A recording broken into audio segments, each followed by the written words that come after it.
Kelly. Great to see you. Nice to see you too.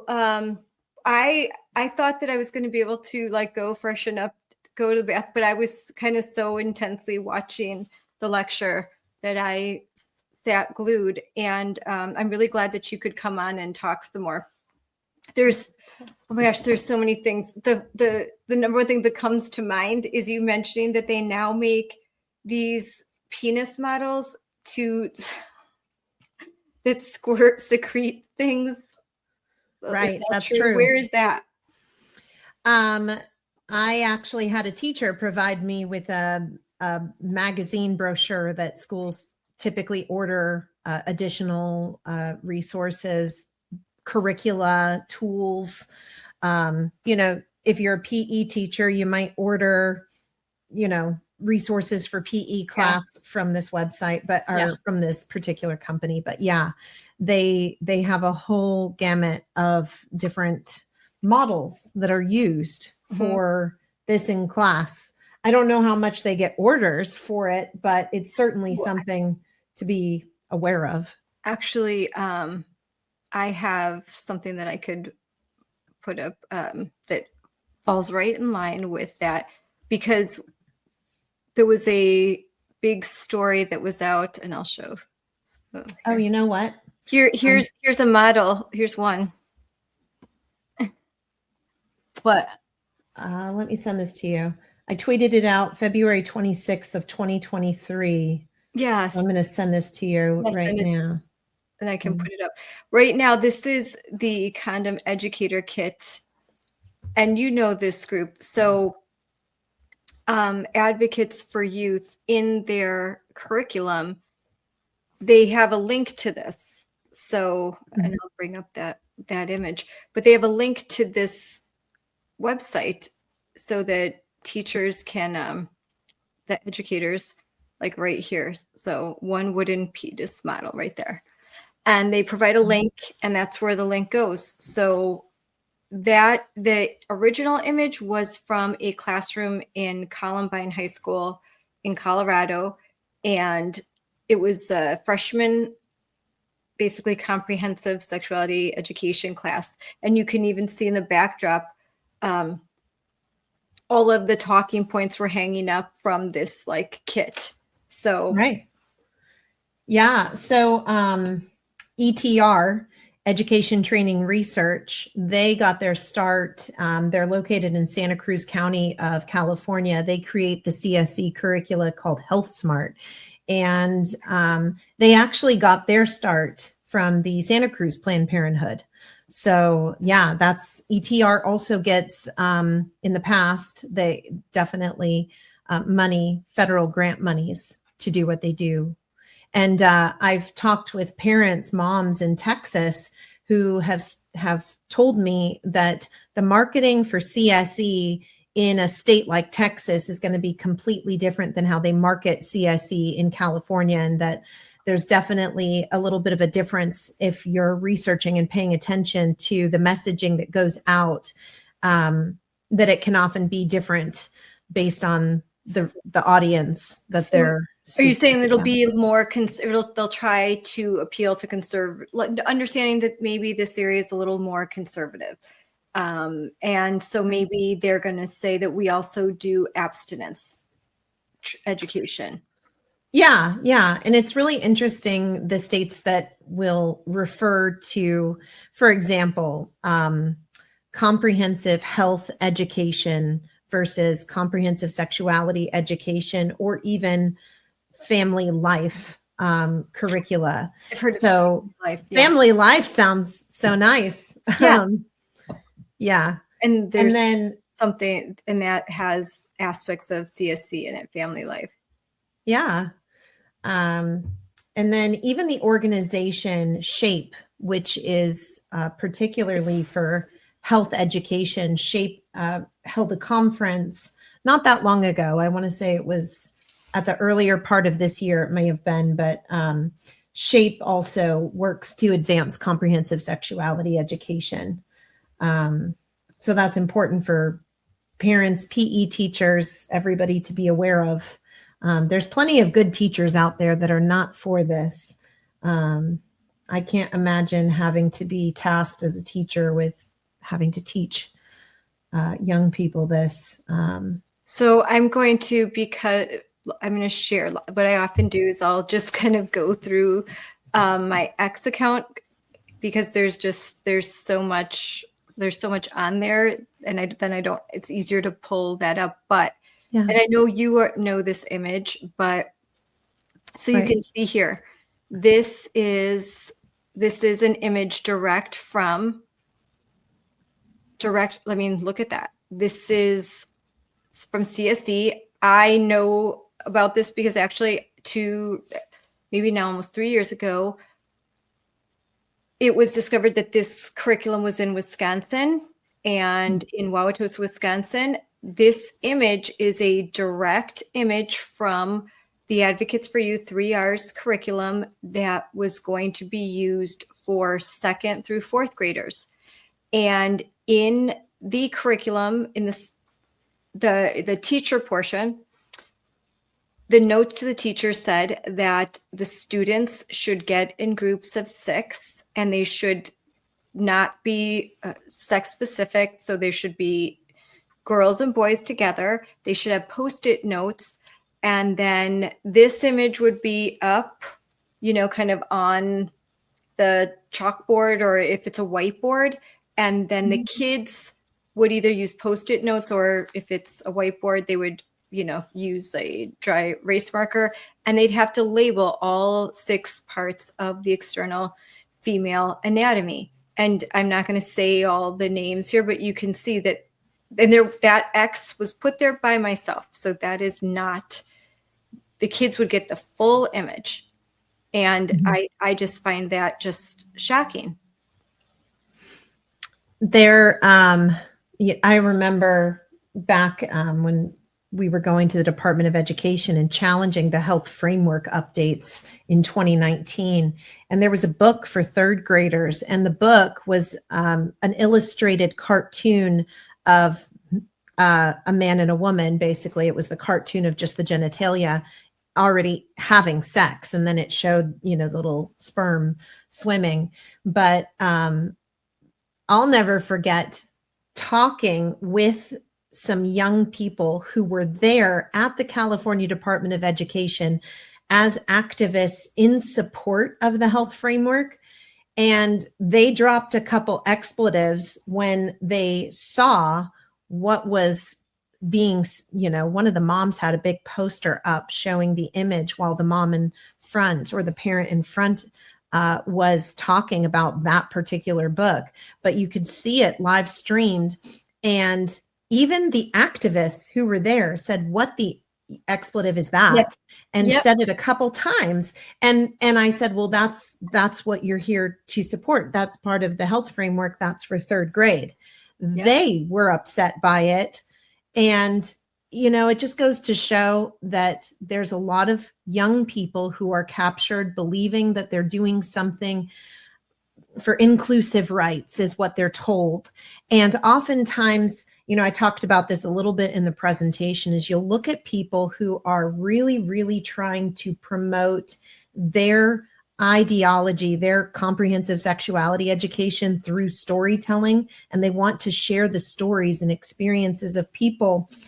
And without seeing the evidence, stories are definitely people's experiences or stories are compelling for some, but they only go so far. The evidence, like what you're showing us right now, and what that particular day did for those young, either high school or college kids, was they were faced with the real evidence. And so the evidence is really what these images are always a lot. I always find someone who's never seen, like here, the gender unicorn. And so this graphic is by TSER, the Trans Student Educational Resources.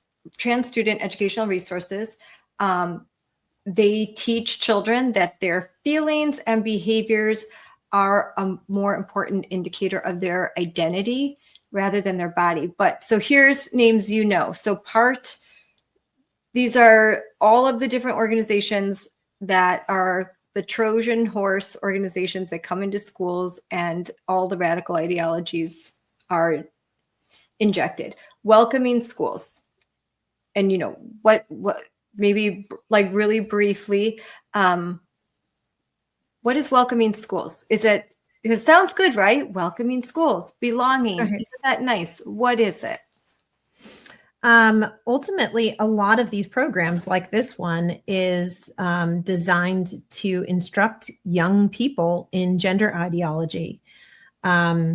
And as we see today, I mean, just like we talked about how there's CSE and then how that develops into this advancement of these school-based health centers underneath the WISC model of community schools, you have an idea that could potentially be multifaceted as far as what it does.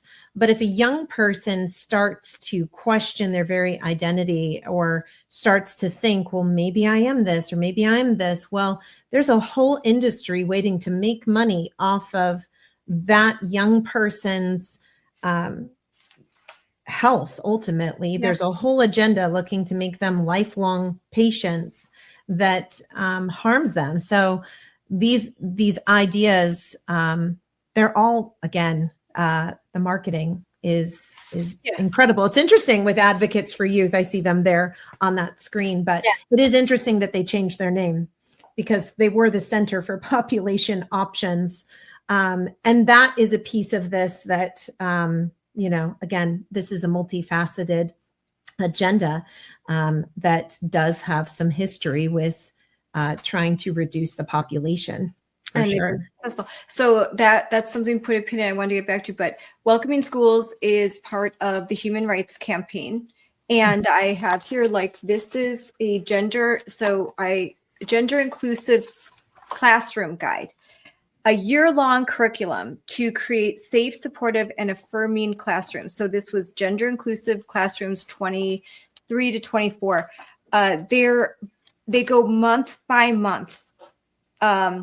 I mean, they cite books that you could read, themes, boards, then links to tons of other materials, links to downloadable posters, printable signs, PDFs, pronoun charts. And again, this is preschool. And I will show this more at some other point because no one can see what I'm looking at. But needless to say that this is a very comprehensive curriculum, and an educator can get this free of charge, and it's sent PDF, and then they can get free books and materials. And Welcoming Schools is a packet provided by the Human Rights Campaign. And what I have seen in Wisconsin with our state education, and I've seen it in other states too, is they'll say these materials are free. Isn't this great? We can use them. They link them up on board docs. They put them up on the websites. And, a lot of school districts are struggling with cash. So they think, okay, I've got to hit these DEI goals. I'll just use this material. It's free. They don't really even look at it. They just pass it along. And then once, like you said, they see the evidence, they see what's in there, they're genuinely surprised. But by then, the Trojan horse has entered the school. There are woke activist educators. I have seen even as few as just one in an entire school district that just brings that district down to its knees because what they start to do. Now, Trump is in office. We've got executive orders. We've got the Department of Education under Secretary Linda McMahon saying, you got to stop this. They've now, ended the whole Biden Title IX definition that includes gender identity.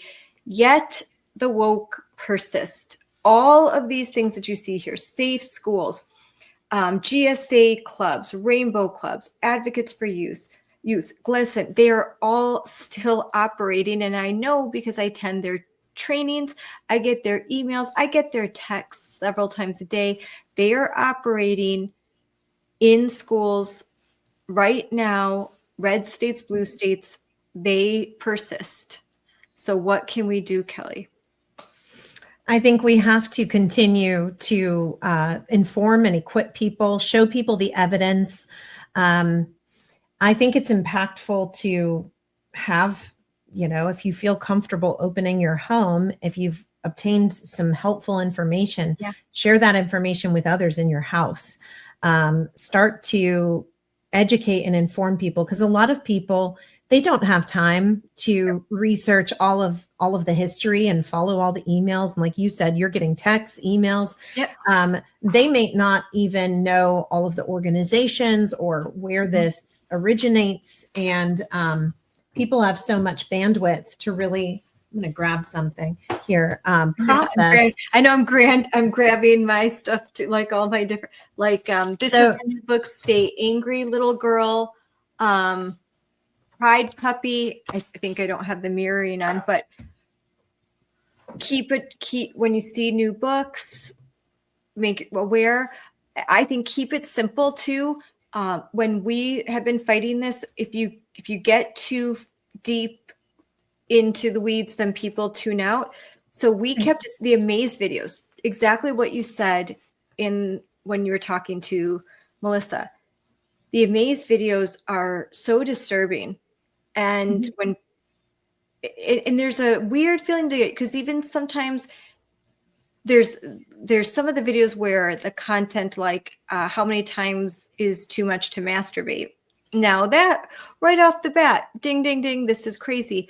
But there are other where it's subtle, like you said, where there's mom and dad, but dad is feminine, mom is butch. The kids are all different, like races, and one, and you can't tell the boys from the girls. It's not the way the books used to look, where, you had mom and dad were clearly identified as male, female, and the kids weren't, ambiguous. And so you see that a lot, right? Like there's many messages. And a lot of these people don't really value the importance of childhood development and the imagination of children. And so I remember meeting this mom who was coming with us to challenge CSE, and these parents of these kindergartners were not notified that the teacher was going to do this coming out celebration for one of the kindergartners in class. And what that did to the other children, who are very, very young. I mean, these are kids who believe in all kinds of stuff. They do tooth theory. They pick their nose and they eat the boogers. I mean, they're not. I mean, they think that when St. Patrick's Day is celebrated at school, that there's really leprechauns that went to their classroom. Little kids have just this vast imagination. But what that exercise did for this kindergarten class is that little kids were now having trouble sleeping because of the fact that they were worried that they were going to wake up the next day. A little girl was worried she was going to wake up the next day a boy. Mommy, I'm scared to go to sleep because what if I wake up tomorrow and I'm a boy? And these are things that the people promoting these ideas, they don't value the actual health or mental health or longevity or relationships or life of these young people. It's a completely different mentality and viewpoint of a human itself. While we were talking about different things, I grabbed this. This I first exposed years ago. So I was sent this by a teacher, but this is the I'm Here badge. And it's given out by the largest teachers union in the country, the National Education Association. It comes in a little sleeve. And in the sleeve, it basically instructs the wearer, because you can put this on your lanyard at school. And what this does is it instructs them that if they're not a safe person to not wear this. And so it's creating already an idea. I mentioned this in our presentation tonight. If you have a safe person or a safe space or a trusted person or whatever it may be, you're automatically creating the belief system that if you do not conform to our way of thinking, you are going to be labeled unsafe, untrusted, this is an unsafe person, unsafe space, etc. So they're using this as a manipulation tactic. But that's the back of it. NEA's LGBTQ plus caucus. There is a QR code with a variety of resources, Wow. including a Santa Clara all ages transgender clinic. But you can see, NEA, this has CTA, that's the California Teachers Association on the back. So that's what they're encouraging. Like that image right here, like every color of the flag, but on the back, wow. And then there's teachers that will encourage students, minors, to go and approach other teachers that don't have the badge or don't have the signage in their classroom. And they'll say, we want to meet with you because we demand that you put this up and let us know that this classroom is a safe space. Things like this are happening. That's like Gestapo-ish. That's like so gross. Like to have kids go ratting out adults and like, It's actually really, it's sad and it's disturbing the ways in which the kids are being used as leverage for their political agenda. I mean, we're seeing an increase of students that are being taught through, for example, in California, the State Seal of Civic Engagement program, to go out and register voters, to serve on their school boards as a school board member, typically a school board member that can't vote, but all of these political activist things. Whereas I remember when I was in high school, when you were probably in high school, Scarlett, what were we doing in our free time when we were finished with our homework? We were hanging out with our friends. We were going roller skating. We were going to sports games. Yeah. We were hanging out. We were going to the beach. Like this. No, teachers were never trying to get us engaged in this kind of activism. Never. Like, I'm sure that they were not like Reagan, Bush conservatives, but then it was like, that stuff's for the home. When you come to school, maybe they talk about politics in a way where you're like, oh, because my parents were very conservative. Well, they're not conservative, but they didn't cross the line. There is no line anymore. This is crazy. I wanted to share, because I have a very similar story, and I wanted to put this book up, where a parent contacted me, a mom, and she said that after a kindergarten class in an area, Oak Creek, Wisconsin, which is a suburban area, it is more conservative, but a teacher had read this book, or a school librarian had read this book to the kids during library time. And, if you have young kids, that going to the library in school when they're younger is a treat. Once or twice a week, they go to the library, they get to go to the resource center, they get to pick out books. And if they return them, bring them with, then they can get new books. And the kids love this. I used to volunteer in the school library, and it was so much fun. I could read to the kids and help them pick out books and check out books. They loved it. This was a real treat. So this was one of the books that was read, and her son came home and said, Mom, I'm scared. I'm scared that if I go to sleep and I wake up, I might turn into a girl. And she's like, that can't happen. And he's like, yes, it can. Boys can be girls. Boys can turn into girls, and I don't want to, and I'm scared. And so she asked me, what should I do? What should I do? And I was like, honestly, like, if it were me, I'd be done. I would not send my child back into that classroom until I did some serious investigating, and maybe never again. I am not like risking the fact that a staff member was so blatantly pushing this on kids, scaring them, really, really frightens me. They're so young. And this boy genuinely thought that this could happen to him, that he could wake up and suddenly he wants to wear a dress and he wants to be a boy. And it was like contagious. Yeah. Well, and truly, I mean, one of the things I talked about in our presentation tonight, we see all these things that all of these ideologies, CSE, gender ideology within it, and its correlation into other subjects in the library and books, what it is promoting and teaching, but is also so much of what is missing. There is so much missing, and there is a complete disregard in this curricula for the beauty and value of a child, of those childhood years and teen years. I remember being told this by my parents when I was growing up, is that you have, assuming you have a full, long lifespan, you have such a short time in your life where you get to be a child. And it's such a gift. You have the rest of your life to be an adult. And what is missing from these very people that say they're the proponents of kindness, of conflict resolution, of safety, they use these words, compassion, is that there's really actually a disregard for the value of a child, of a teenager. It's a complete disregard of the family. It's a complete disregard of caring for a child's health and well-being. It's a complete disregard for assuming things about the child. And it's oftentimes just treating these young people as if, I'm just going to do what I want and they have to accept whatever I'm teaching them, like these kids that then go to bed and they worry they're going to wake up the next day as something else.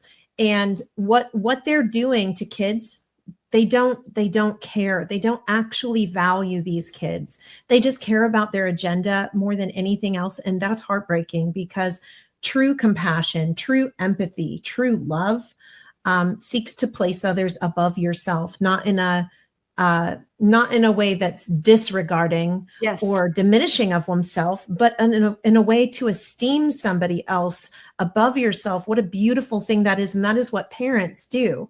And this is also... parents don't have discussions about how many times is too many to masturbate in one day with their little kids. You can see, this is a tiny sample, but 6th and 7th graders, how to use condoms correctly. My daughter's in 7th grade. The thought that there is an educator or a Planned Parenthood representative in a classroom and my daughter would have to sit through this next to a boy. First of all, she would run. Okay, I've raised my, she would scream and run out of that classroom. But just the thought of there are kids my daughter's age sitting through this when they don't want to hear it, they're unprepared. It makes my blood, Kelly, my blood just boils. I just imagine, I can't believe the nerve of these adults that think that they have the right to do this, to put on demonstrations like this, and they don't even need, like, they scoff at opt-outs. Oh, well, I'm sorry that you're such a prude, Well, you know what? I think it's normal and common sense to not want this in 6th and 7th grade. But my position is, and I don't know what you think about that, but if Planned Parenthood could come in with these condoms and wooden penis models and talk about how many times is too many to masturbate in a day, why can't a Catholic priest come in and teach abstinence education? What is the difference? The idea that Planned Parenthood can come in and just as an outside spectator, oh, we've got no interest. We're just going to come in and teach this curriculum out of the goodness of our hearts. We have no bias. Give me a break. Give me a break. Don't pee on my leg and tell me it's raining. You don't have any bias. Of course you have bias, because your hope is that these condoms don't work and that some girl ends up pregnant, or we can't call her a girl, because God knows males can be pregnant, men can be pregnant too. And that's part of Advocates for Youth. You're not allowed to say men, women. You have to say inseminated persons and persons with a vulva, all this garbage that they're saying to our children. It's crazy town. Like it's a clown car crazy town, and I for one am sick of it. I'm sorry I had to go off on that rant. No, I mean, And what's interesting is that they often present these ideas under the guise of safety, but the way in which they're taught is oftentimes accelerated in the whole of the curricula. And what I mean by that is from analyzing a variety of these curricular materials, the actual quote unquote safety is quickly glossed over, and it's done usually in such a way as to, again, reduce a child's natural modesty. I'll never forget when I was in high school, that organization came into my health class, and they had various students come into the front of the class. So we have these two guest speakers, both women, and the rest of my peers are there, and we've never met these two women, don't know them at all. And students are being asked to take the model that was provided by that organization, lift it into the erect placement, and then put the condom on. But it was all done very quickly. It was all done very giggly. These are not actual ways to ensure. I mean, you think about how reading is taught today. Yeah. You take any subject that is actually for a purpose, reading comprehension, if you're actually teaching something about health and safety, you think you'd want to do it in a more professional, educational way, because then your audience would, quote, be safe. But the reality is a lot of these programs, the way in which they're done is the most important piece to pay attention to, because it's often a way to reduce a child's natural, healthy boundaries. And it's not actually a way to ensure their safety. But because they did it, they can check that box and say, oh, we taught them, quote unquote, safety. Now, that lesson that you just shared, I think it said 6th and 7th graders. I think about everyday 6th and 7th graders. If you're teaching kids, teenagers, how to clean something at home or how to use the washing machine. Maybe you purchase a new washer and dryer and you're showing the kids how to use it.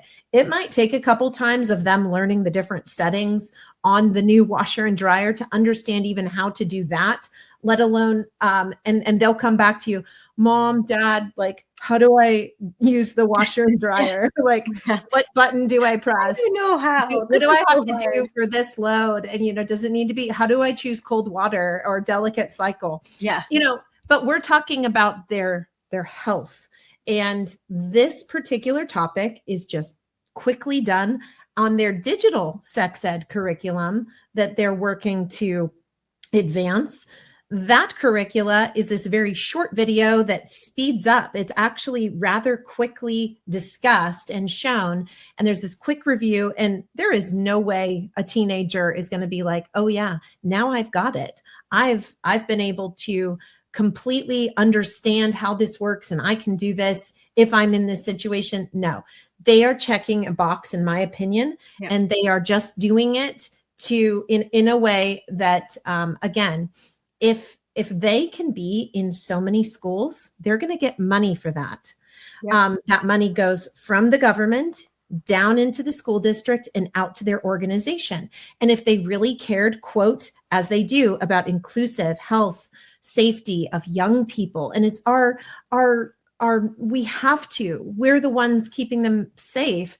If that's really the case, then make all your content open access. Yes. If that's really the case, then why is it so hard to see your curriculum? What about all the kids that don't have access to your curriculum because we can only pay you, and school districts can only pay you exorbitant amounts of money to access your health and safety content that you oftentimes develop with grants from the government? And yes, that's what I wanted to say. How dare they withhold this curriculum when it's being paid for by federal dollars? And we know that because right now in the Congress, they're going through the process of reconciliation.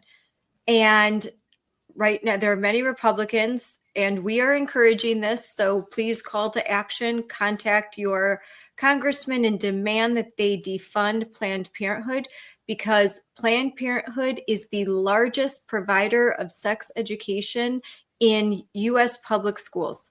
I think 80%, upwards of 80% of the materials that are in your classroom or the instructors or in some way Planned Parenthood is behind it's because it's not just sex education, right? It's they even, yes, they get into abstinence because a lot of states like Wisconsin require that the schools talk about abstinence, and they go over that real fast. Like they don't want to dwell on that too often. They laugh it off. You made a really good comment. They make the people that are waiting until marriage or maybe waiting until they're more mature look like dorks. They have pimples, they have braces, they're not cool. And then the people that are having sex are all they're pretty, they're cool, they're part of the in crowd. All these subliminal messages to kids that it's just not cool. There's even one Amaze video where what was it called? It was like so something about pregnancy, and it had some catchy title. But the teenage girl was pregnant, and they show the clinic, which is supposed to be reminiscent of a pro-life, a Catholic clinic where they encourage the women to keep their babies, the crisis pregnancy centers.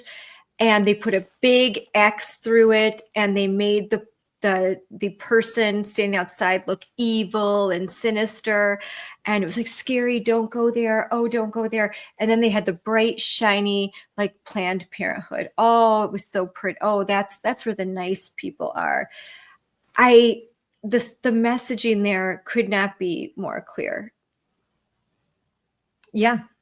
It's really true.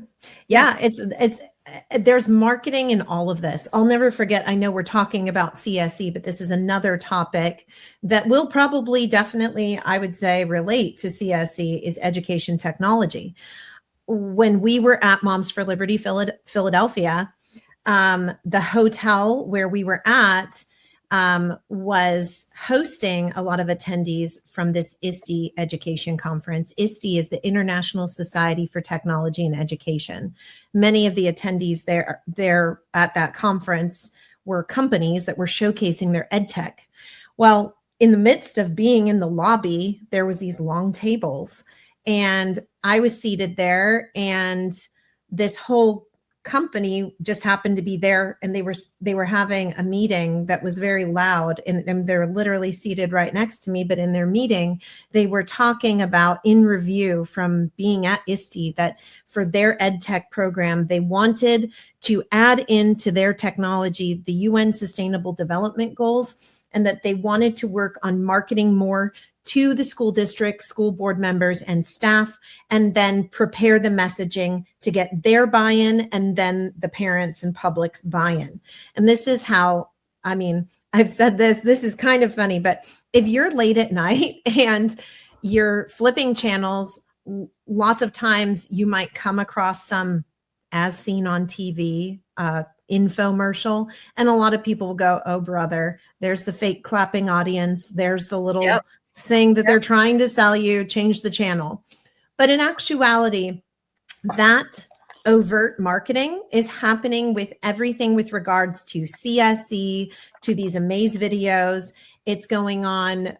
Your kids are being marketed to, you're being marketed to. If you're a school teacher, school board member, etc., you are being marketed to. And I hope that more people would start to have that awareness of the marketing that is being driven their way, the narratives, the storytelling, the graphics, the language used. I mean, just the way in which, for example, comprehensive sexuality education is marketed as inclusive sex ed. So that automatically frames it as, if you're against it, you're against inclusiveness, and you're exclusive, you're pushing people away, and you're some kind of hateful person. So that's by design. It's no different than the card I showed that talks about the safe person, safe space. that automatically means that if you don't have this badge, you don't display this poster, you're unsafe. Your space, your classroom is unsafe. If you're against social emotional learning, which is often marketed to teachers and students as conflict resolution, as kindness, as all of those kinds of things, well, then it's automatically creating a narrative so that anything that you try and say is designed to make you look like you're the one going against something that's common sense. And so I wanted to play, I did find that video, so I'm going to share the screen and play it really fast. Let's see, I got it right here.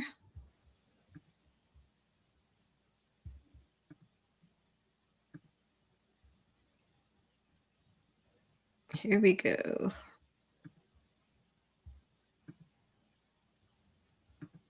I don't know what's wrong with me lately. I feel nauseated and I'm so tired all the time. Ooh. Wow. That's a good pickle. Nauseated? Tired? Pickles. I know what's going on here. Sex can and should feel good, both physically and emotionally. But sex can also bring concern and worry. Unprotected sex can lead to unplanned pregnancy. If you know someone who's had unprotected sex or they missed their period after having sex, they may be pregnant. Other signs of pregnancy may include sore breasts, nausea or vomiting, mood swings, or feeling very tired. Although having some of these symptoms does not necessarily mean a person is pregnant. To find out if your friend is pregnant, they can take a home pregnancy test.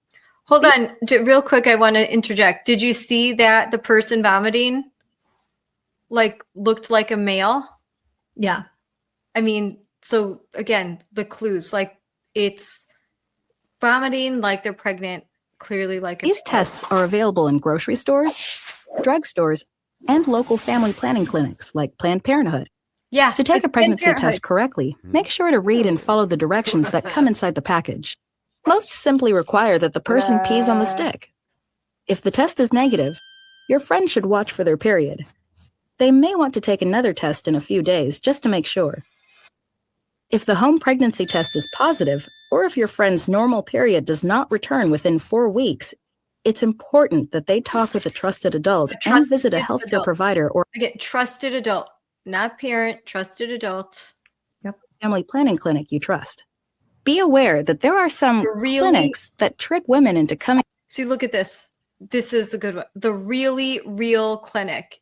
And then she says they trick To them for pregnancy options counseling, but then do not accurately provide all of the information or talk honestly about all of the options open to a pregnant person.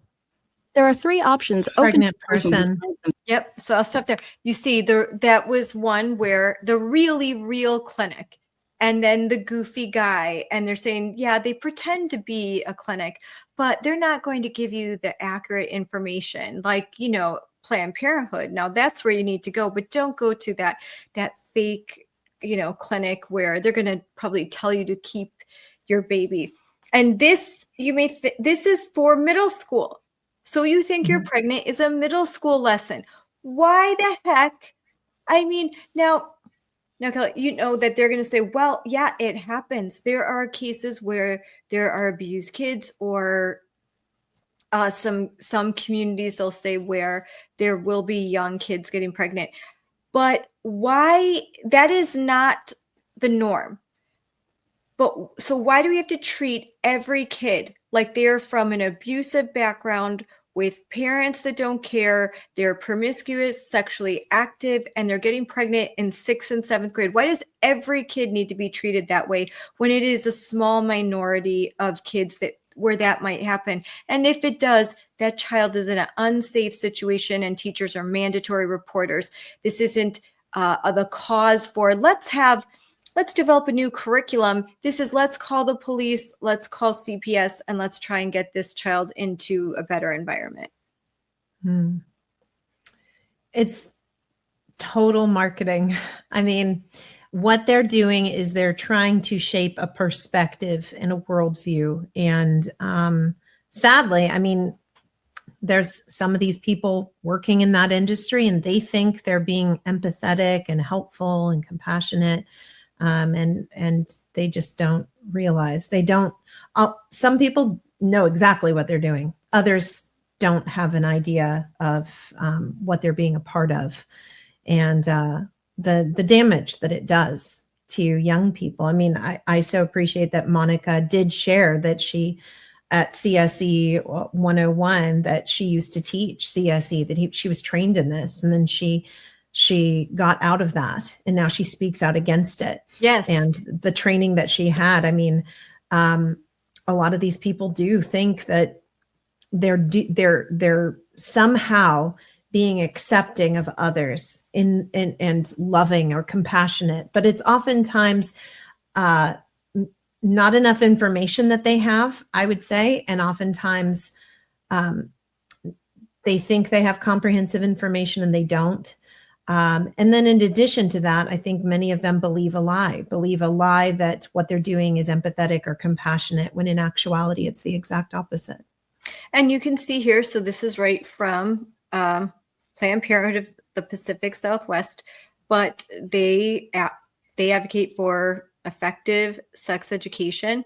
And then when you go through this for more information about that, and they brag about getting about the education. So sex ed programs, community and school programs. So the evidence-based education delivered by experts are robust, comprehensive sex education programs, give all the information you need. We offer in-person and virtual presentations at schools and communities. So you can request professional training. Look at all this. It's all right here. Right. Well, and when they say evidence-based, or I don't know if you can click back and go to the previous page just briefly, it was evidence-based. And then on the last page, it was effective. So right there, that begs then the question, where's the evidence of its effectiveness? How have you studied this? In what measures?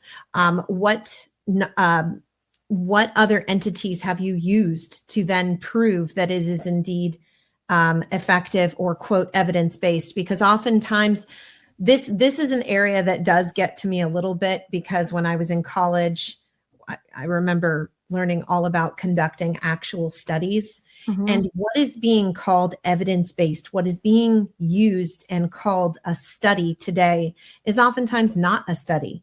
In order to actually conduct a study, the people doing the study are not supposed to have a stance on what they're studying. And then the sample size is important, and the length of time. There's all these varying factors in conducting any evidence or studies. How about profit? Hundreds of millions of dollars. Do you think that they're going to come up with the evidence that, oh, actually what we do doesn't work? Darn. I guess we're going to have to not request the money anymore. Give me a break. They make money off of this. This is their bread and butter. So of course, the evidence proves 100% what we do is so effective. And look at community-based education, community schools, professionals. So what is this? Compliance with the California Healthy Youth Act. Yep. With the ACLU. So they worked with the ACLU. My understanding is that there was a letter sent to every district in the state of California basically saying, you need to implement this by the implementation deadline or you will be sued. Wow. Mm-hmm. I also wanted to point out what the gender affirming part, if I can find that, where what are they doing now? Because now they're getting involved in gender affirming care. So why are they doing that? I know that you know. So to explain, they've been successful in what you said, population decline, have they not? So now they need a new form of revenue. So before we move on to that, while we were still talking about evidence, I just sent you an older tweet of mine It's from a document called The Evidence Base for Comprehensive Sexuality Education. And on page 4, under 4.2, section 4.2, where it says main conclusions of the evidence reviews, it says this in quote, "It is difficult to draw strong conclusions about the impact of CSE on biological outcomes such as STI or HIV rates, as there are still relatively few high-quality trials available, particularly those that take a longitudinal approach." And then it quotes Fauner et al. 2014, Lopez et al. 2016. But all that to say, they're appearing to openly admit that there's not really evidence to support that their approach is so fabulous. Surprise, surprise. Yeah. Yes. So, No. Yeah. We're being conned. We're being broadly conned. And again, this is for organizations like this. We often talk about the money spent per student in different states and across the country. And money regularly is flowing from the federal and the federal government and the states into school districts. And then from that, it is often going right out to these private organizations, which oftentimes serve political goals and other agendas. So you have organizations like, for example, we're talking about Planned Parenthood. Money goes into the school system and then can go out to Planned Parenthood for sex education. Down in 2019, I think it was reported that Planned Parenthood was going to be helping start and launch 50 school-based health centers down in Southern California and Los Angeles. Again, that's money, taxpayer money going into the school and out to that organization. And then what does that organization do with funds? They lobby. They also help get certain people elected.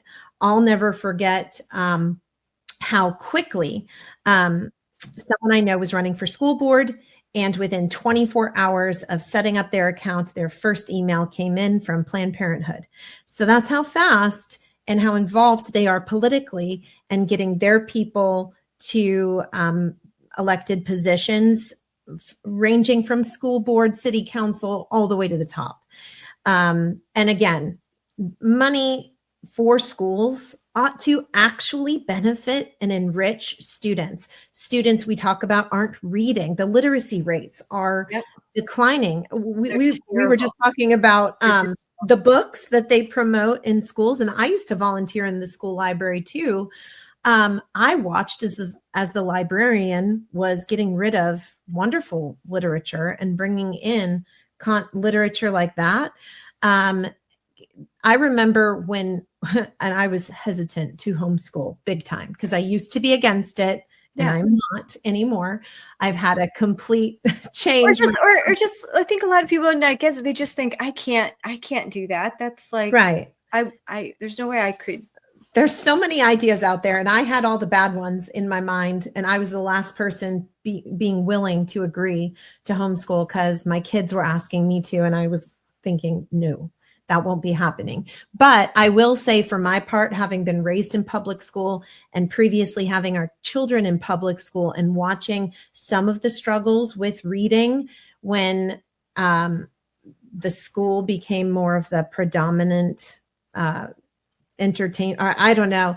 In a way, my children were more entertained by and interested in the books that were at the school than the books that I had been collecting since I was a child. But when we started homeschooling, there were books in the curriculum that I had never read growing up. We had read alouds that I would read to the kids, and then they also had their own readers. And these were all books I had never read in public school, but we loved them. They were fantastic.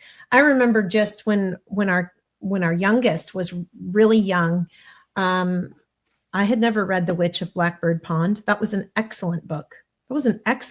Actually, it made me oftentimes think about the ways in which today's culture, cancel culture, immediately assuming things about people and kind of jumping down their throat in a way, is very similar to what happens in that book, The Witch of Blackbird Pond, where towards the end, this girl is being accused of being a witch. And ultimately, I'm not going to give the book away. Everybody should read it, but it's a very interesting book.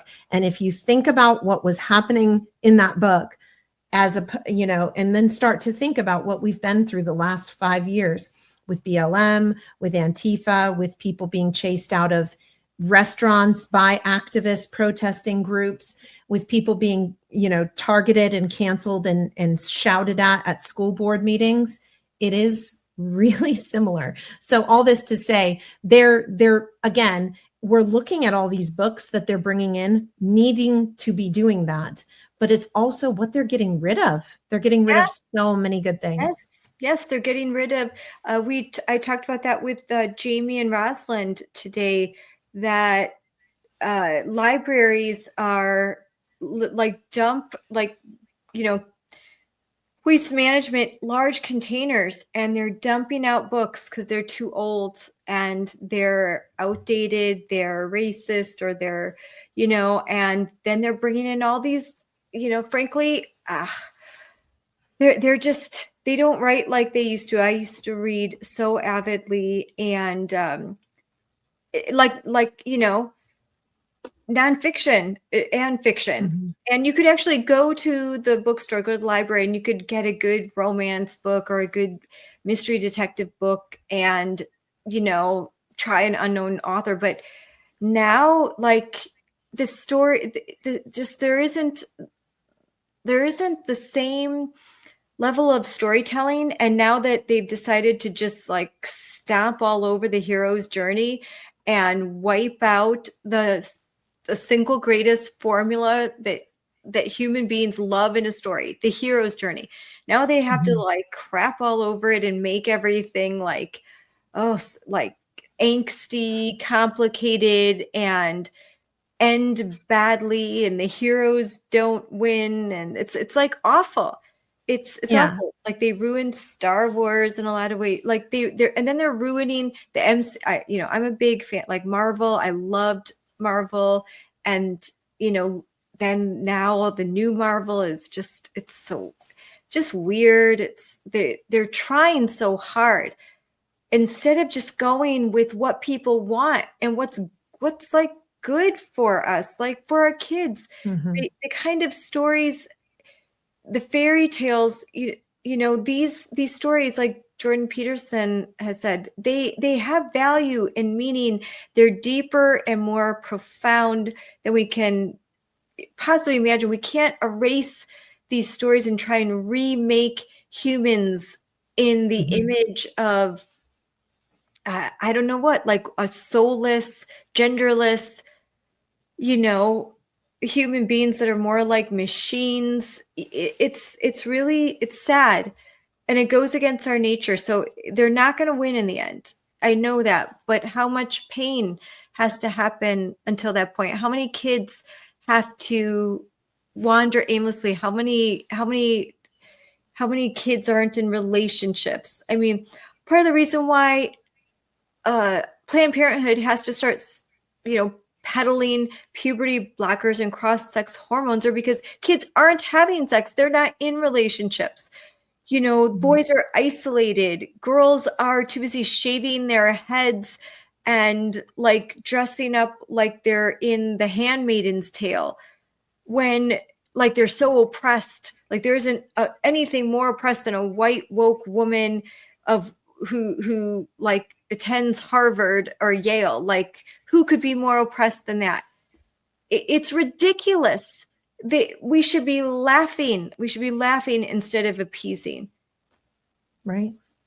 Yeah. There's so much. I mean, I know I think about the things that are missing. I mean, even libraries today are, I'll never forget visiting a school that had gone completely 100% technology based. And I had remembered visiting this school in the past, but now the school had changed the library, and the library, I remember what it was, and walked into the library and I said, where are all the books? and they said, "Oh, we don't have any books. They're all digital." So the whole library was empty, just with a bunch of couches. And then what had been the librarian's desk was just a place to rent out tablets to read on a tablet. And I've collected books. I love to read, which is why I've done so much research, because I enjoy reading and learning. But my goodness, if everything is on technology, if you don't get to hold a book in your hand and feel the book and turn the pages, that just takes away so much, I think. And it can also pose, I mean, there's some people that are talking about the real concerns of if everything does move in that direction, if books are being taken out of libraries, classics, originals, historical books, what does that mean for history? And it means, I mean, it's a little bit something to think about, I think, at least. If everything does go digital, what resources are out there? I remember when my kids had to do a few projects when we were homeschooling. And while homeschooling, we had some different projects. I remember as a child being able to go down to the library, and there was almost so many books on a given topic at the public library. I'm not talking about the school library, that you had more than enough to do a report on all kinds of things. And this is way back when, where we had to use the card catalog and I know. all of that. Do you see this article there? Struggling to keep up with increasing digitization in academia, libraries are purging older volumes to make way for study spaces and coffee shops. Yeah. They're getting rid of books so they can have coffee shops. And this is so sad. A library without books. Not quite, but it's pretty much that's what they're becoming. Libraries without books. Instead, there's coffee shops and study spaces. Well, I find we were called for a long time there. We were called book banners, but I find it interesting that it is often the libraries at the schools and the public libraries themselves that are eliminating books. They're having tons of book sales. And then when you're a student, your only resource for whether you're homeschooled or public or private schooled, your resources are websites, which I remember when the internet came out and teachers were saying you could only use the internet as like one additional source, which was like a big deal, but all your main sources need to be books. And now we're watching that flip, where most kids, when they're doing projects, their teachers are telling them to use various websites. But the reality is the books are important. I remember in California, they often had kids do like a California history project or like a missions report. There was next to no books on that when I took my kids to do that project.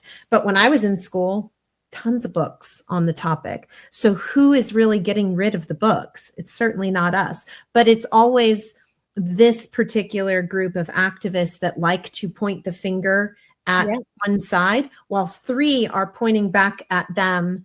And they're actually the ones oftentimes doing what they say we're doing. Yep. So, this is the truth about banned books. Left claims that progressive books are being censored.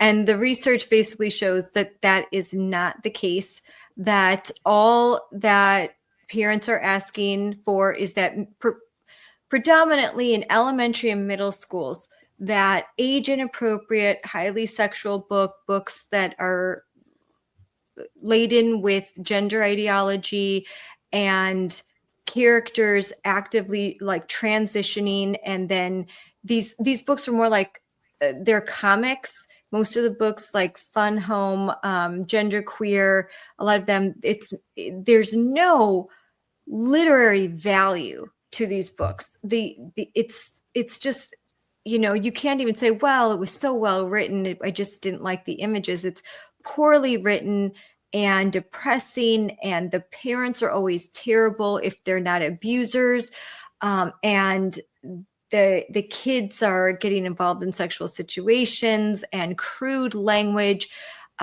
sexual relationships with teachers, incest, every bad thing is happening in these books, but they have a gay character, or now more than ever, they have a trans character.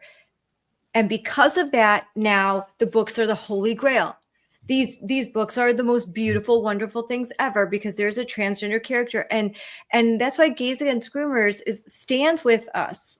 You know, we are aligned. We work with them because they don't like the fact that throwing in a gay character on a book that's garbage and porn and basically it's child abuse for children, but you throw in a gay character and then you say, oh, LGBTQIA plus, and that's why they say not in our name, that they don't want their movement to be commingled with this abusive push by the woke activists that to me is just a way, again, Trojan horse, a way to bring in child predators, to legitimize predatory behavior. And basically it's the wolf in sheep clothing. It's telling predators all you have to do is get in drag, pretend to be trans, whatever, and then you can have easy access to your prey because no one can question you if you say that you're trans. You are automatically morally superior simply because you identify as a different gender or something. And that is why this thinking is dangerous, because it takes down all of the fences, like Chesterton. Just rip down all the fences and don't ask why do we have these, why do we gatekeep? Why do we gatekeep with children? Why are we so protective of childhood innocence? Why have, as a society, for at least in Western society, why have we decided that it's really important for us to let children have this golden period of innocence for as long as possible?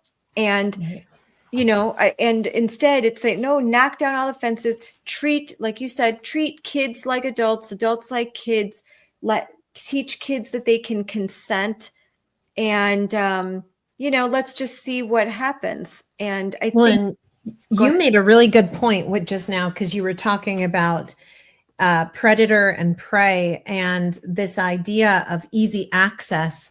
One of the things that I remember thinking was way backwards and concerning when my kids were still in the public school system is that parents were being required to undergo background checks and fingerprinting in order to volunteer at the school. But if you're a guest speaker, if you're coming in as a guest speaker from Planned Parenthood or anywhere else, no background check, no fingerprinting. Really? Nothing. Yes. I still have to get a background check every year to volunteer at my kids' school, and they don't have to? Yeah, the guest speakers were not required to provide any background check at all. And I also am concerned that those being paid exorbitant amounts to create curricula for schools might also not be background checked. I'm seeing some things here in California that are highly concerning.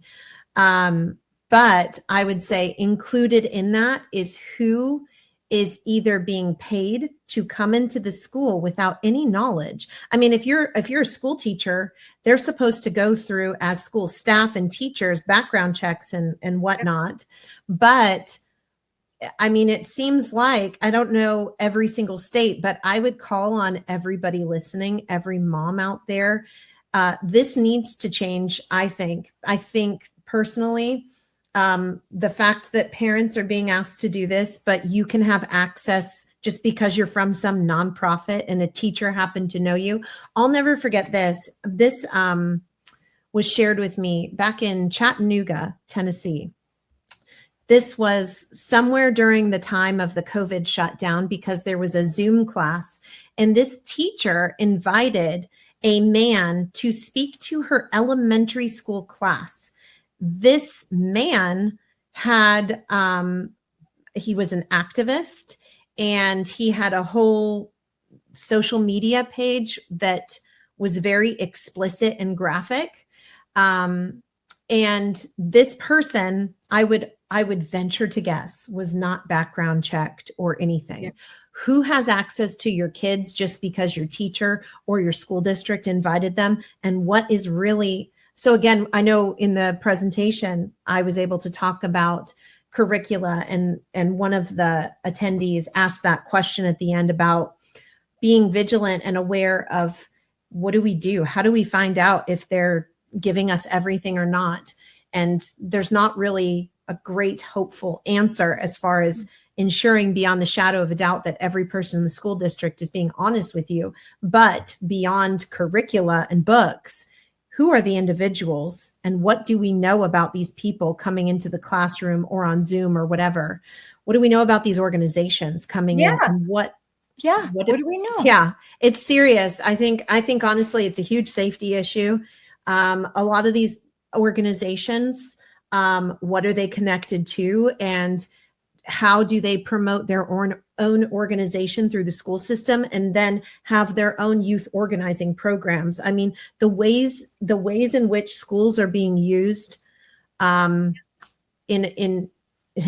without good intentions is vast, and it's something we all should be aware of and fight to change. And I'm venture to say that they are concerned, especially if that someone is a person of color. I'm Hispanic. That doesn't exempt me from getting a background check just because the color of my skin, or my ethnic background, whether or not however you want to identify, that doesn't matter. They need to double check that this is a person who can enter a school.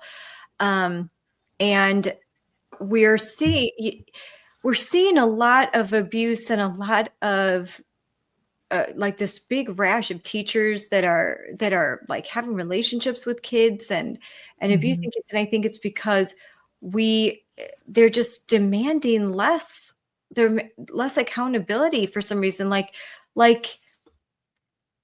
it doesn't make sense to me. It doesn't make sense that why would you be more careful about the parents that enter the school than the staff members that are in the school, even the janitors. You're hearing stuff in Wisconsin. We've had janitors, coaches. My friend from Deerfield, Illinois, who's going through hell and back. Just another staff member that is accused of having an inappropriate relationship with kids. It's every day there's a new headline, and yet parents are the bad guys. Parents are the enemy, and the teachers' unions will go out of their way to protect these abusers. No matter what, if they're teachers, then they're part of the staff. Then we're going to fight for them, and not parents. I know it's getting to be 9:03. It's hard to close. We've got a lot of people watching, which is great. But I actually would like to eat dinner. Same. And my husband's like, see me.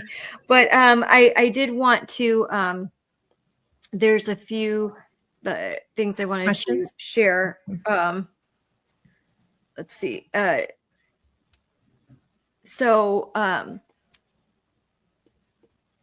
There was, I mentioned that Lila Rose had and Live Action has done a great job. The Susan B. Anthony Society, a lot of conservative organizations are coming together, and we in Moms for Liberty, we are asking for the defunding of Planned Parenthood because of the curriculum, because our mission involves K through 12 education and strengthening parental rights and empowering, informing, and engaging parents at all levels of government. And Planned Parenthood has very often tried to stand right in between parents and their children. And the curriculum that they are responsible for in our schools is, like we've discussed, is terrible. And so just wanted to point out that there is this huge effort to defund Planned Parenthood, and it's had a really big boost because what we talked about, that Planned Parenthood is now getting involved in providing virtual appointments with teenagers. And if you go to the Planned Parenthood website, they actually boast about the fact that they can provide virtual and in-person gender affirming care, even if a parent is not aware or willing to sign off on their minor receiving this care. They have an appeal to minors. They have websites. They have a place where they can fill out to get more information. And this information is provided in schools. Planned Parenthood works with Advocates for Youth, that works with Glenson, works with all of these LGBTQIA plus activist organizations. And they also all work together to radicalize youth. I had shared this morning headlines where Advocates for Youth, Planned Parenthood, and other organizations were doing get out the vote efforts, trying to get kids involved in politics, get them to DC, get them involved in activism. So you know better than me all of this about one last bit. Planned Parenthood, what like in just a few minutes, their ties to Advocates for Youth, how Planned Parenthood got involved in sex education, and just to confirm to everyone watching, Planned Parenthood is funded by the federal government. And I'll let you talk now. Yeah, Advocates for Youth, which again started as the Center for Population Options back in 1980. Their chairperson had worked for the Guttmacher Institute prior to it even being called that. The Guttmacher Institute is the research arm of Planned Parenthood, and it's actually really interesting because if you look at the history, they were using the U.S. Census data to then analyze different populations and age ranges and regions in the United States to target those regions for family planning. But once abortion came along, they didn't really need family planning as much. But using the U.S. Census data, they were able to look at this and even determine how many staff they needed for a set clinic in an area that they anticipated or they witnessed population growth, and they were trying to curb that. So again, it has to do with marketing, messaging. Population control is absolutely a part of it. If you're not sure about that, you can go back to some of their historical documents that you can access, like the Jaffe memo that came out in 1969 that talked about ways to reduce the population. And they suggested all kinds of things. This was written by a man named Friedrich Jaffe, who also worked at the Guttmacher Institute, again, before it was called the Guttmacher Institute. But so yeah, 1980 Advocates for Youth, I'm writing this down, was called what? The Center for Population Options. And they changed to Advocates for Youth. Right. It sounds better. Did they decide that, hey, we need to get into schools and that's the best method? I mean, SECUS was originally 1964. Dr. Mary Calderon, she too came out of Planned Parenthood. So you've got, these two organizations that really had a foundation with staff that had worked for Planned Parenthood. And then from those organizations, other organizations developed as well. So like we talked about, Advocates. And FOSC, what's that? The Future of Sex Education. Sex Education, yeah. FOSA is Planned Parenthood Federation of America. It's Advocates for Youth. It's Answer, which their tagline is Sex Ed Honestly, and SECUS as well. And so they put out a lot of information. Why are there so many different groups? Well, it's really interesting. So I think sometimes it's confusing for parents, right? Because there's until you know that they all work together. Yeah.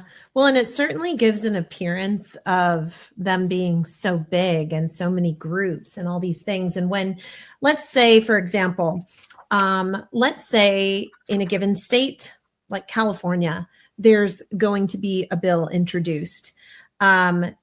if you have an account with the state of California, you can type in your organization's name and you could oppose or support a legislative bill. And it could even be officially in the documentation that's then printed out and shown in those committee meetings as the bill is going through those different meetings.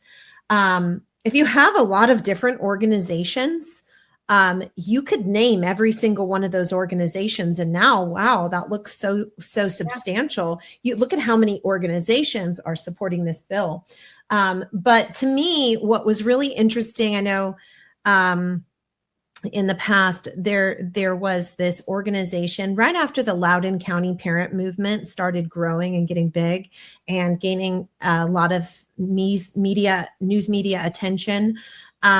There was a group really starting to be seen called Red, Wine, and Blue. And I know Red, Wine, and Blue. I attend. Actually, I have on my calendar. I attend their. I get all their emails. So I mean, we're supposed to believe that this is a completely organic group. Yep, that's how they. That just happened. We're just regular moms. They're just regular moms. Regular moms. They just happen to have already, often many of them, been Planned Parenthood activists already, and we have not seen the numbers out of that organization for it being this amazing organic, supposedly group. But to me, the fact that, I mean, that group has made, like, we don't see it. If I were to go out in my community and ask people about it, even in California, in a very blue part of California, people do not know what this organization is. And the reality is people do know what Moms for Liberty is. And the reason why is because Moms for Liberty is organic. There's the parental rights movement is very organic, and people are rightly responding to what they're witnessing in their children's school. It's not just the concerns of what curricula is being taught. Parental rights are caring about kids actually succeeding. I mean, I remember thinking to myself as we started watching states or cities across the country, some of them start to adopt these DEI groups, and these people get around and discuss what they're upset about. But you do not see these DEI groups that spend all of this time to form these committees with cities, et cetera. They're not doing tutoring for kids. They're not going and doing trash cleanups. Mm-hmm. They're not doing things they're not helping tutor kids in math. They're not helping enhance children's reading and phonics. So as much as they chatter about all these things that they're concerned about, the old adage, you see it by the evidence of what goes on. What have they advanced? Nothing. And you can see here, so here's Red, White, and Blue. Now, Wisconsin used to be one of their target states, and that was during the 2024 election. So that's what now you can see these are the 5 states that they are going to be focusing on 2026, I think. Actually, there's some. This year, Virginia, there's an election. So I think school board elections in these areas, there's a gubernatorial election in Ohio, gubernatorial election in Virginia. So they only have a presence where they're political hotspots, whereas Moms for Liberty has chapters 48 states, and we're always trying to grow chapters. Doesn't matter where they are. Of course, there was a little bit more of a focus on some battleground states during 2024, but we are always focused on all the things. Okay. Mm-hmm. They are hyper-focused only on what's politically expedient. And I find it interesting that you say that a lot of these women worked for Planned Parenthood. I totally believe it. The last Red, White, and Blue lecture I sat through, it was a Black male activist / teacher, and at first, when the first couple minutes, like maybe the first 5 to 10 minutes, the things that he said, I thought, wow, like okay, he's saying some interesting things. Maybe after the election, they're doing something different and they're trying to moderate.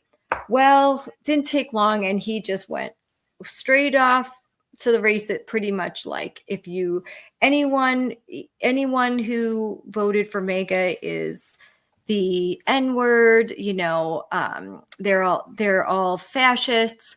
And then when I say that, I mean, like, they like to say Nazis, and I hate saying that word. I hate saying that word because it's been used to me, calling me a Nazi, calling my friends, and it's so ridiculous. It offends me to my core that when that is said. I remember when the protesters were in mass at the Philadelphia summit. And we were just trying to get on the bus to go to the first night's event. And I was there with two of my friends who are Jewish, and they were called Nazis, which is horrific. That is what these people were doing. And then I remember hearing from people saying, oh, when we were flying in, we heard a couple of these activists talking about how they were being flown in.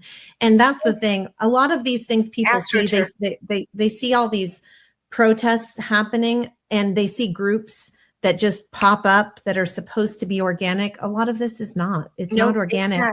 It's funded. It's no different to me. Sometimes, you see those people that are paid to do a protest outside of a shopping mall, or they're paid to hold the sign for real estate. I mean, these people are being paid to protest, and they're being bussed in. When I was at the Elon Musk rally in Wisconsin, and it was in Green Bay, we were waiting to go in, and it's freezing cold. Buses come by, and all the protesters come out. And then they were rotating so that they could warm up. They'd go into the bus and warm up and come out. And they were from everywhere. This was not organic. They were being bussed in. They were working for ACLU. They were working for teachers unions. They were working for activist organizations. They were all getting paid. It was complete AstroTurf. And I think that even the things we saw, keying of the Teslas, all of that was orchestrated. All of that was planned, that was premeditated to make it seem organic, to make it seem like people are just walking down the street and just keying cars.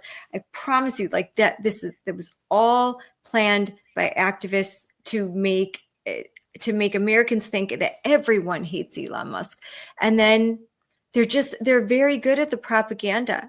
They're so good at it. And that's why we are immune to it. Moms for Liberty, we're immune to all of it. It doesn't faze us at all. And that's why we're trying to get more people like us to just be immune to it. When they call you names, just ignore it. When they do these theatrical things, don't let it faze you. When President Trump said with the tariffs, don't sell your stock right now. This is all the hysteric, all of this stuff. It's all going to be fine. Just sit tight, and we were buying during that time, not selling. And because we were prepared, we know the antics of the radical left. We know what they do. And you've got to become immune to that stuff.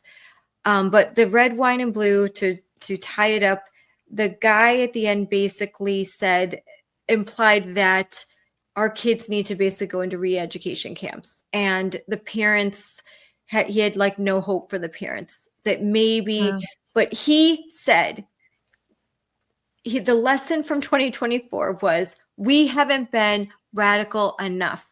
We haven't been harsh enough. We haven't been pushing CRT and gender ideology hard enough in classrooms. And they're all cheering, yay, yay, yay. And I knew from that point, because I think I attended this, it was around Christmas when they had this. And I thought, you know what? Rest over Christmas, because they're not going anywhere. They are accelerating. They're going to persist.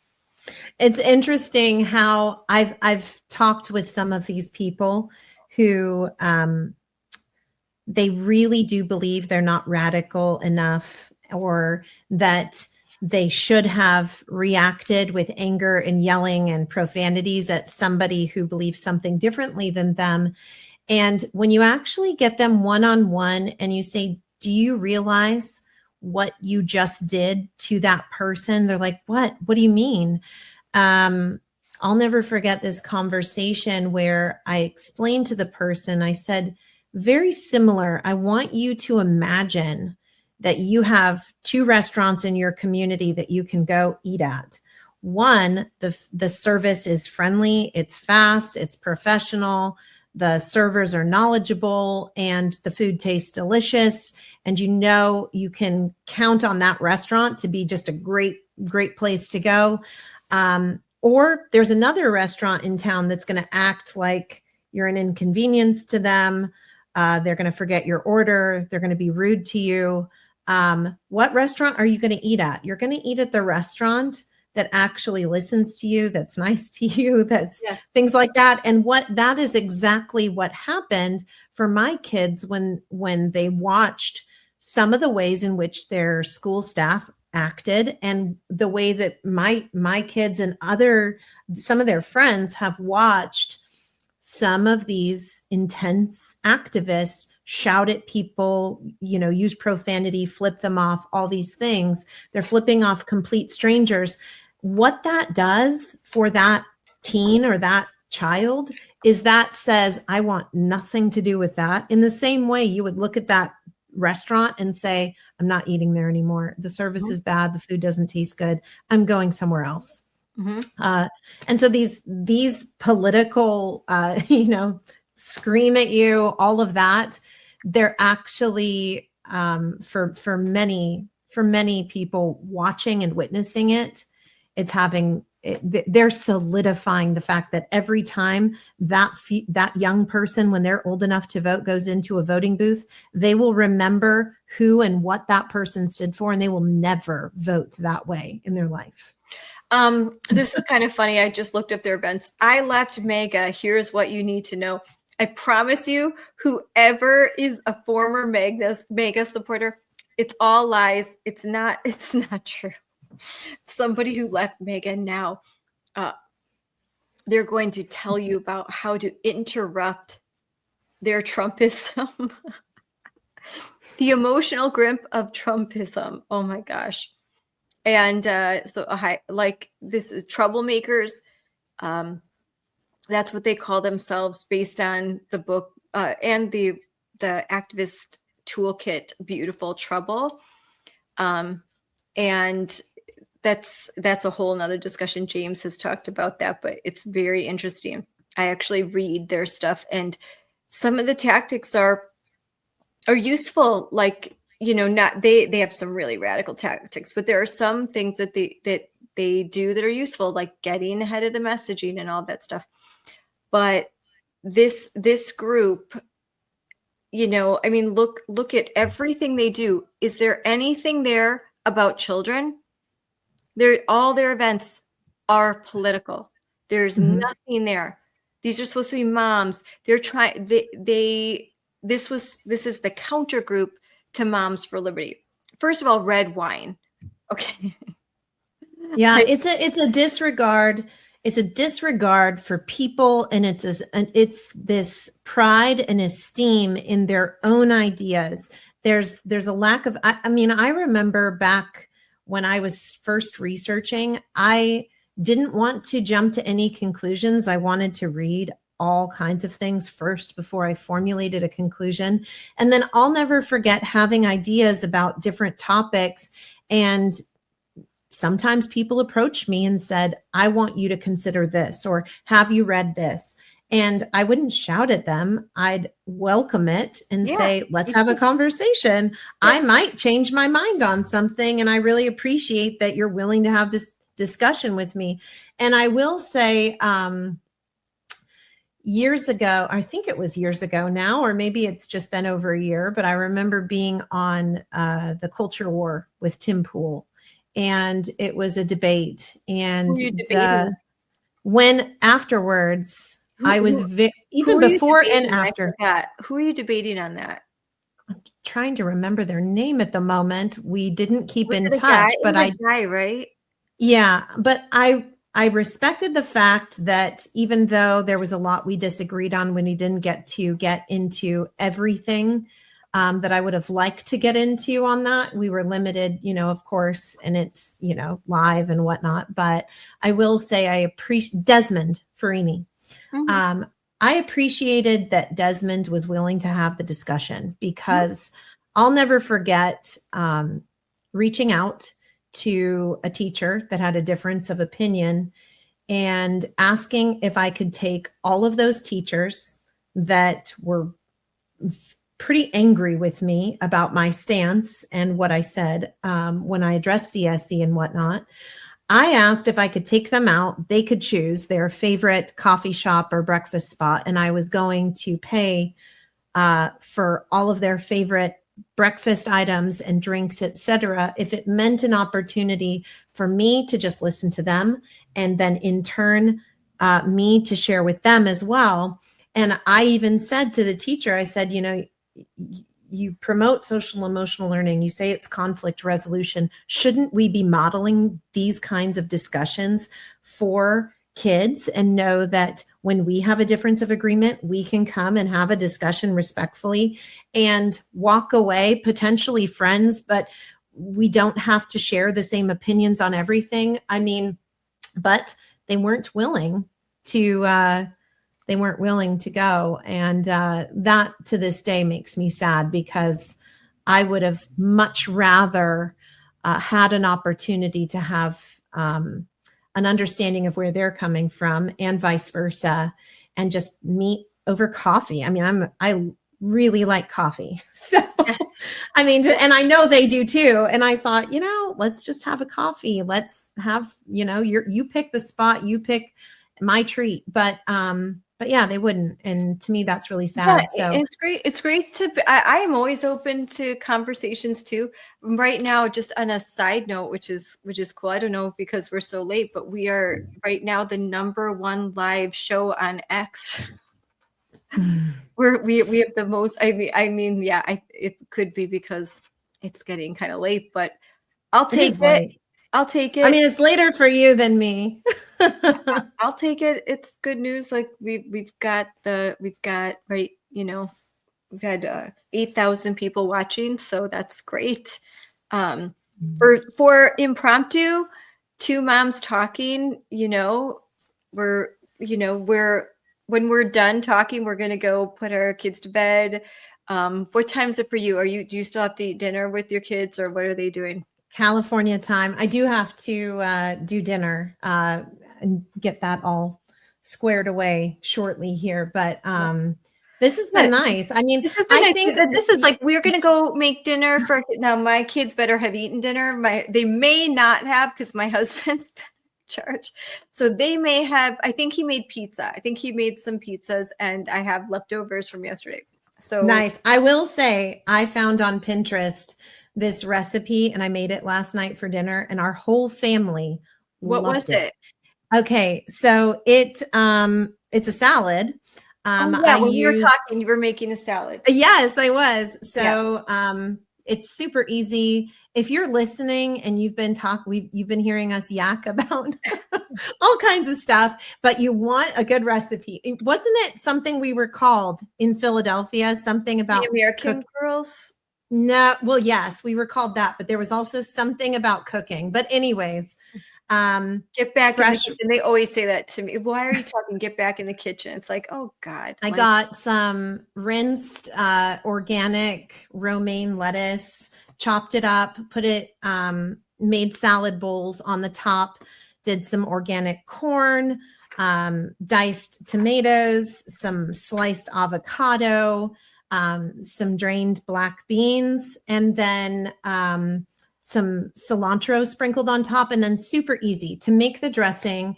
I use some organic Greek yogurt in the blender with 2 minced cloves of garlic, and then a little bit of this. You can buy it canned, I guess. Somebody's going to probably have advice for some better way to make this, but it was quick and it was easy. Adobo, chili, and like a sauce.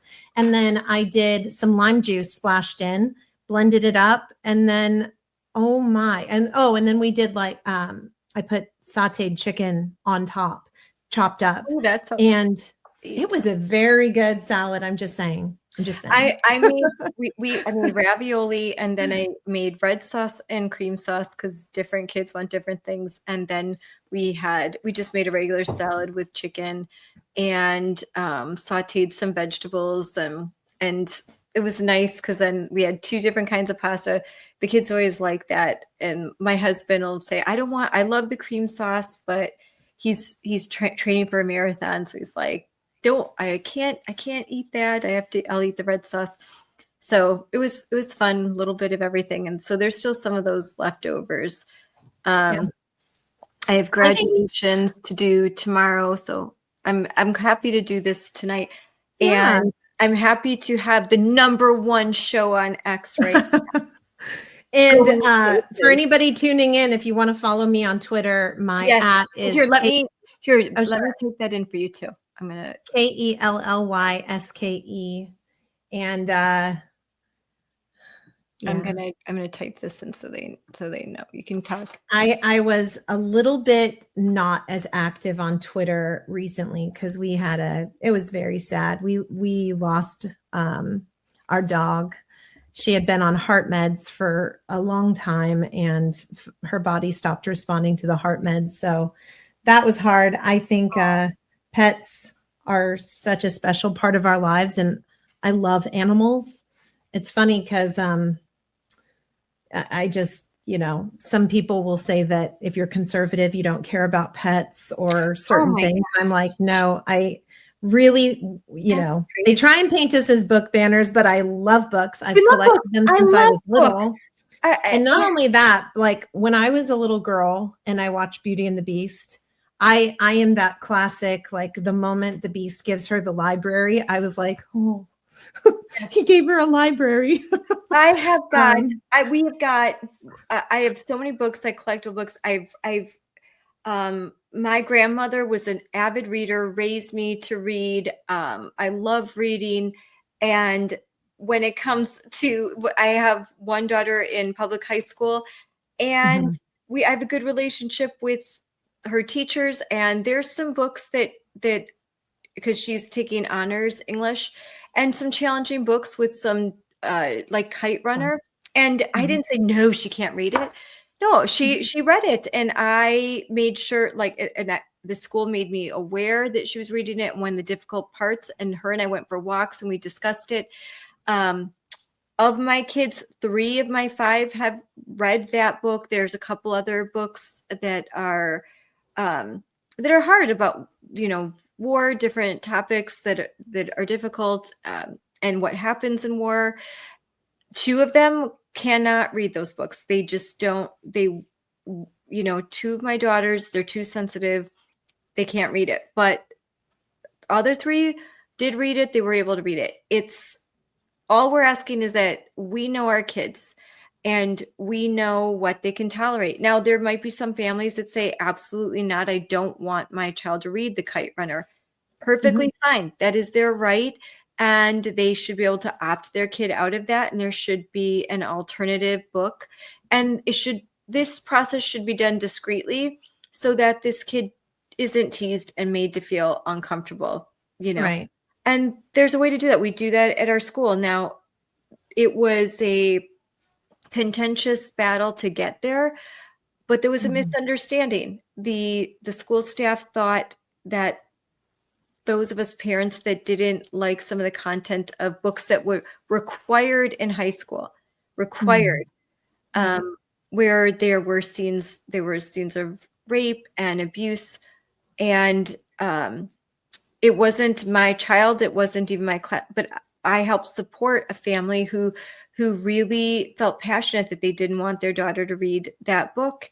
And they went through really horrible situation just because they were Christians and they didn't want their daughter to read a book. They weren't asking for it to be banned. They just said, could we opt out?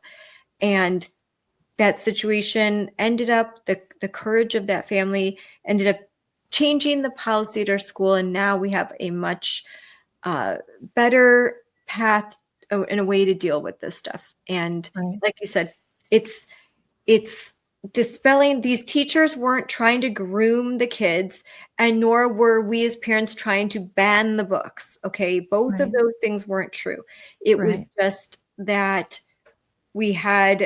there were just a difference in opinions. And when everyone could come together and talk and understand each other, then we could put the kids first. And you would hope that would be the situation everywhere. And I also would like to say a lot of the books that, like Barnes and Noble, they just had this display, banned books. I'm looking, all the books, I was like, that's the left did that. We're not trying to ban To Kill a Mockingbird. We haven't tried to ban Gone with the Wind, the 1984 Brave New World, and all of these books, Dr. Seuss. I'm like, you all banned those. You're the ones that have said we can't have these books. Not us. The only, where are the books that we haven't banned that we don't like? Where's Genderqueer? Where's Fun Home? Where's Push? Where are these books with these graphic, violent like scenes that we just don't want our middle schoolers to read? I mean, seriously, like that's why I don't like to talk about the books, especially at a high school level, because I'm like, I've never challenged a book at a high school level. I have a really high standard. Even in Moms for Liberty in Wisconsin, there's some parents that have wanted to, hey, I want to go after because of this book. And I'm like, no, that's, that's well, I mean, I remember there were multiple books I remember reading from middle school to high school that, there are so many books that taught me, whether it was historical fiction, that's a particular book genre that I enjoy, but there's so many books that teach you so much about people.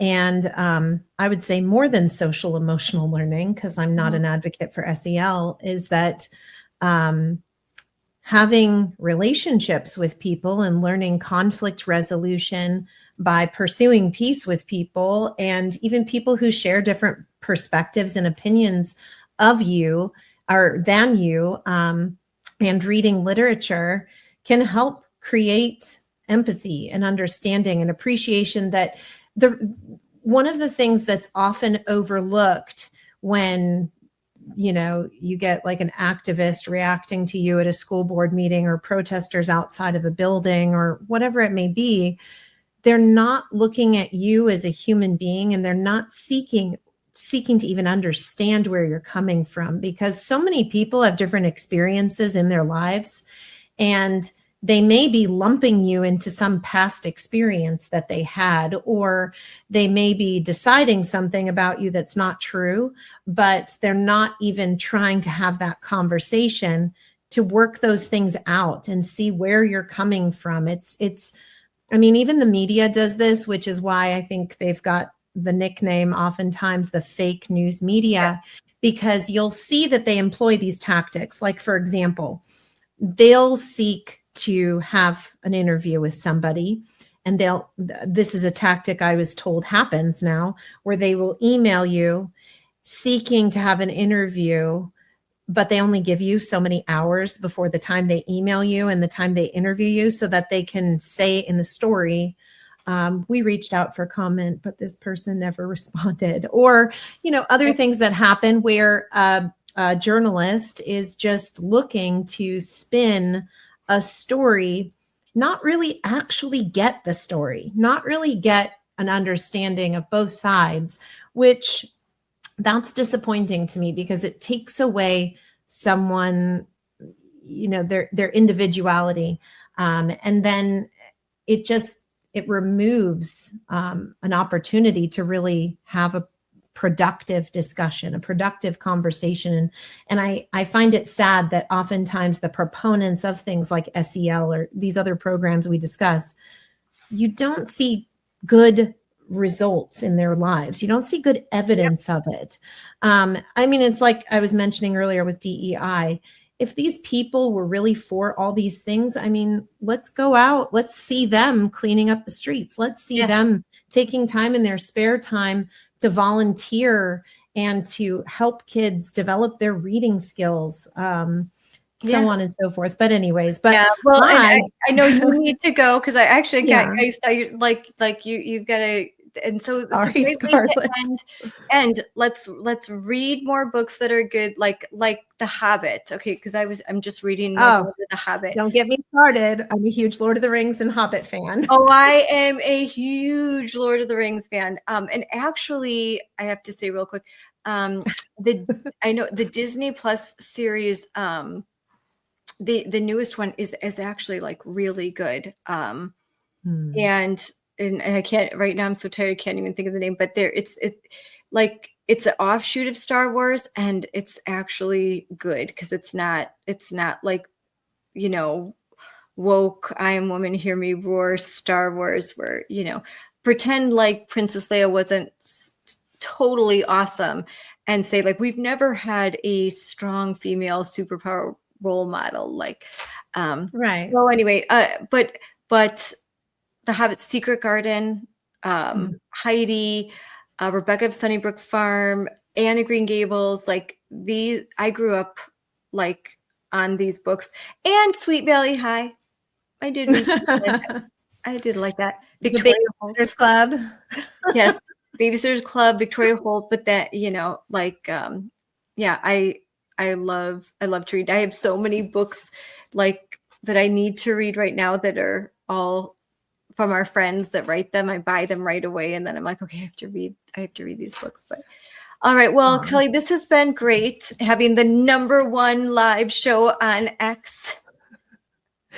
We'll have to do this again. I would love to get some more moms on, but this was great. I learned a lot, and I think a lot of other people did as well. And now I'm going to go eat, and you're going to feed your children, and we're going to be good moms and not the red wine and blue fake, like, you know, I mean, I don't know I'm sure there's real moms. I'm not going to say that. Maybe they're going to, maybe there's a future, you know, like Monica Klein, maybe there's a future that, you know, I hope the best, really, truly. I never, ever want ill will towards anyone. And, people need to value other people more often. They talk a lot of crap about us, though. I have to say, like they do. Their whole all they ever do. It's like that other Moms for Liberty. I mean, they run the Stop Moms for Liberty face, which is just awful. Yeah. Oh my God. Yeah. So awful. It's like, who has time? How do you have enough time? I don't have time to do the Stop Red Wine and Blue. Like especially now, I used to always, you know, it's part of the training to know what other people say, but I actually sit through, do they ever do that? And I know you have to, I sit through their lectures. I sit through hours and hours of DI training. I listen intensely, and I think maybe they'll say something that's, I don't think they do the same for us. They don't really listen to what we're saying. They make caricatures of us, and they actually project all the things that they do onto us when we just want to be left alone. Yeah. I wouldn't be here now if they would have just left me alone. No, if somebody told me back in 2016 summer and they said, Kelly, in 8.5 years, this is what you would be doing, I would have laughed. I would have laughed so hard and said, oh, you are nuts. You have no idea. I would never do that. Never. I never would thought I'd do no, never. If they never say never, they say. Children, not just if they would have left my kids alone and just let us be, we wouldn't be here now. So, but And now we have to start beautiful trouble of our own. All right. Well, bye everyone. This has been fun. We'll do this again really soon. Have a good night, Kelly. I'll call you Good tomorrow. night. Bye. Okay. Thank you guys. Bye. Bye.